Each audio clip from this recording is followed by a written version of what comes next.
आप सभी को नमस्कार।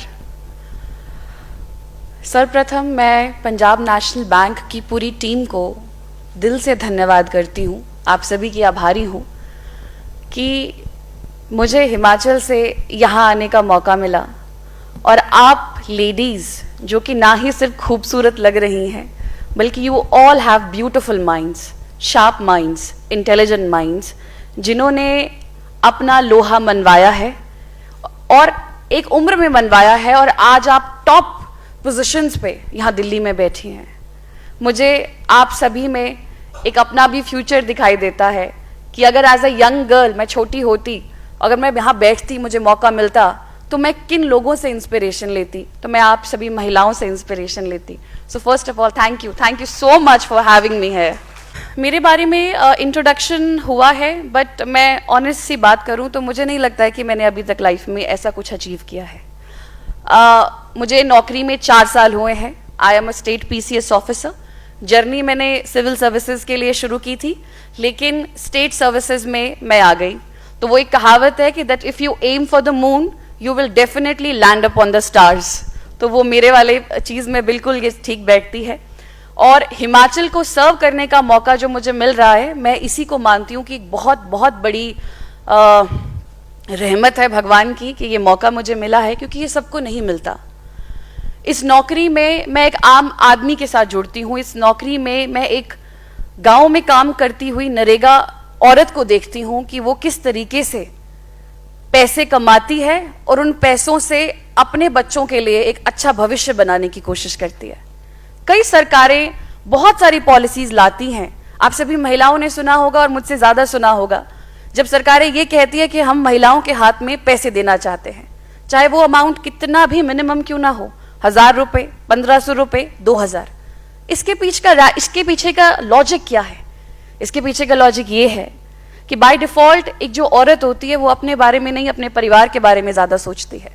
जब उस औरत के हाथ में 1500 रुपये आएंगे तो वो ये नहीं सोचेगी कि मुझे इसकी शॉपिंग करनी है, मुझे इससे कपड़े लेने हैं या मुझे इससे मेकअप लेना है। वो महिला ये सोचती है कि उन 1500 रुपये से आज मैं अपने बच्चे के लिए शायद एक नया स्कूल बैग ले सकती हूँ। उस 1500 रुपये से आज मैं शायद अपने बच्चे को वो खिला सकती हूँ जो मैंने काफ़ी समय से मैंने उस बच्चे का मन मारा है। आज शायद मैं अपने हस्बैंड के लिए एक ऐसी शर्ट लेके दूंगी जो शायद वो काफ़ी समय से अपने बारे में सोच रहे थे बट नहीं ले पाए। औरतों का माइंड इसी उस पे काम करता है और आप सब, अगेन आई वुड रिपीट कि आप सब ये मुझसे ज़्यादा बेहतर जानती हैं। मैडम ने आप सभी को बताया, मैं लाडली फाउंडेशन की ब्रांड एम्बेसडर हूँ। मैं इसकी जर्नी भी आप लोगों के साथ शेयर करूंगी कि ये ब्रांड एम्बेसडर बनाया कैसे गया। हिमाचल में बहुत सारे एडमिनिस्ट्रेटिव ऑफिसर्स हैं। मैं अब 1 महीने बाद SDM की पोस्ट पे जाने वाली हूँ, बट उससे भी ज़्यादा मेरे लिए जो इम्पोर्टेंट चीज़ ये है कि इन 4 सालों में मैंने क्या देखा। मेरी जो जर्नी इस एग्ज़ाम के लिए थी, जो कि आप लोगों की भी जर्नी रही होगी, एक कमरे में खुद को बंद करके रखना और फिर एक गोल का पीछा करना जिसका आपको आइडिया नहीं है कि वो मटीरियलाइज होगा कि नहीं होगा। तो वो आत्मविश्वास कहाँ से आता है? वो आत्मविश्वास अंदर से आता है। वो आत्मविश्वास आपके माँ बाप, स्पेशली आपकी मदर्स जो हैं, वो लड़कियों को वो आत्मविश्वास देती हैं कि नहीं बेटी तू कर सकती है। और जितनी भी महिलाएं इस पोडियम के नीचे बैठी हैं, मैं जानती हूँ आप अपनी माँओं को सबसे ज़्यादा योगदान देती हैं, क्योंकि आज आप जो भी हैं उन माँ की सोच की वजह से है। अगर उन मदर्स की सोच ये होती कि हमने सिर्फ लड़की को पढ़ाना है और अगर पढ़ाना भी नहीं है, ये तो सिर्फ दूसरे घर चले जाना है, तो फिर शायद आप आज यहाँ टॉप लीडर्स के रूप में न बैठी होती। एक लड़की के लिए बहुत चैलेंजिंग होता है कि उसका असली घर कौन सा होता है। ठीक बोल रही हूँ? आप लोगों का असली घर कहाँ है? कोई बता सकता है? असली घर कहाँ है मैम? जहाँ हम हैं। औरत की यही खूबी है, जैसे पौधा होता है, उसको कहीं पे भी उस बीज को आप लगा दीजिए, वो वहीं पनप जाता है, वो वहीं बड़ा हो जाता है, वो वहीं छाया देना शुरू कर देता है, वो वहीं फ्रूट देना शुरू कर देता है। ये जो गिविंग नेचर है, ये जो मैटरनल इंस्टिंक्ट्स है, ये हमारी खूबी है, ये हमारी कमजोरी नहीं है। लेकिन फिर भी लड़कियों से एक सवाल, कहीं ना कहीं एक मिस्ट्री है कि लड़कियों का असली घर कहाँ है। क्योंकि बहुत सारी लेडीज को इस मानसिकता के साथ, बच्चियों को इस मानसिकता के साथ भी बड़ा किया जाता है कि इस पे ज़्यादा खर्चा नहीं करना है, इसकी पढ़ाई पे ज़्यादा खर्चा नहीं करना है, इसके लिए दहेज के लिए जोड़ना है। कोई माँ कोई बाप सबसे इंपॉर्टेंट चीज़ जो देते हैं, मोस्टली मैं कह रही हूँ, एक्सेप्शनल केसेस में है कि उनकी एजुकेशन हुई, वो नौकरी लगी, वो सक्सेसफुल हुई, वो अखबारों में आई, वो एक कहानी है। बट मेजॉरिटी की बात करूंगी तो मेजॉरिटी यही है कि इनकी शादियों पे ज़्यादा खर्चा किया गया उस एक दिन के लिए। हमने लड़की को 5% अपनी प्रॉपर्टी में से उस दहेज का हिस्सा समझ के, या जो शादी पे 25-30 लाख का आपका हॉल बुक होता है और साथ में जो गिफ्ट्स दिए जाते हैं दहेज के नाम पे, अगर दहेज लेना अगर अपराध है आज के समय में, हम अपनी लड़की को विदा कर देते हैं।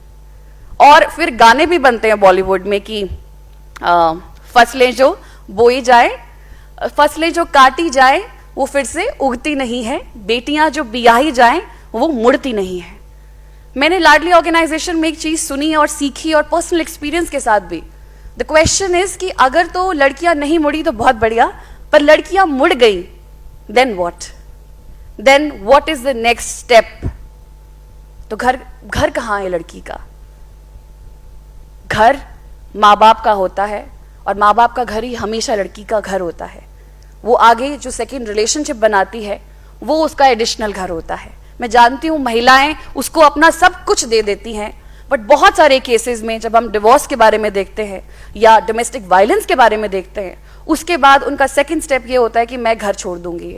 इसका मतलब इतने समय से ये घर आपका था ही नहीं।